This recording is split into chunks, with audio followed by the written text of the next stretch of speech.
জয় কৃষ্ণকালী মায়ের জয়, জয় সোনা মায়ের জয়, জয় মঙ্গলা মায়ের জয়। সবাইকে আমার পুরো ভিডিওটা দেখার অনুরোধ করছি এবং আমার কিছু প্রশ্ন আছে, আপনাদের জানা থাকলে কমেন্ট করবেন। প্রথমেই বলি, কৃষ্ণকালী মায়ের কি অপরাধ যে ওনাকে নিত্য সেবা দেওয়া যাবে না, মন্দির খোলা যাবে না? কেন? আমরা যে ধর্মেরই হই না কেন, সবাই মানুষ। আমি বলছি, ধর্ম হোক যার যা, কৃষ্ণকালী মা সবার। অনেকেই বলতে শুনি, কাকে বিশ্বাস করেন? ওই মহিলাটাকে, মানে মঙ্গলা মাকে। আচ্ছা বলুন তো, মঙ্গলা মা কী দোষ করেছে?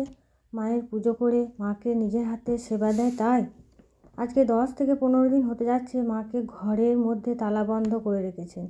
মঙ্গলা মা অঝরে কাঁদছেন, মাকে সেবা দিতে পারছেন না। সেই জন্য কী মনে করছেন আপনারা? পেরেছেন, তাই না? মঙ্গলা মা একটা কথা সবসময় বলেন, রানী রাসমণি ছিল অর্থের বল, আমার আছে ভক্তের বল। একদমই ঠিক বলেছ মা। ভক্তরা উপকার পেয়ে কিন্তু মায়ের কাছে পুজো দিতে আসে। মা তো কিছুই চায় না। আচ্ছা বলুন তো, যারা পাথর বিক্রি করছে, জল পোড়া দিচ্ছে, তেল পোড়া দিচ্ছে, ধুনো পোড়া দিচ্ছে, তাদের তো বলার কেউ নেই। আর কৃষ্ণকালী মায়ের প্রতি যত অত্যাচার, মায়ের প্রতি যতবার অত্যাচার করে বন্দি করার চেষ্টা করেছেন, ততবার মায়ের ভক্ত, মায়ের জায়গা বেড়েছে। প্রথমে মায়ের ভক্ত ছিল 100, তারপরে 1000, তারপরে 5000, তারপরে 1 লক্ষ। এবারেও তাই হবে। আমি একটা কথা বলতে চাই, মায়ের কাছে অনেক ভক্ত আসেন মঙ্গলা মায়ের পাশে থেকে মায়ের সাথে যুদ্ধের সারথি হবেন। আর ভিডিওটা যদি ভালো লাগে তাহলে শেয়ার করে সবার কাছে পৌঁছে দেবেন।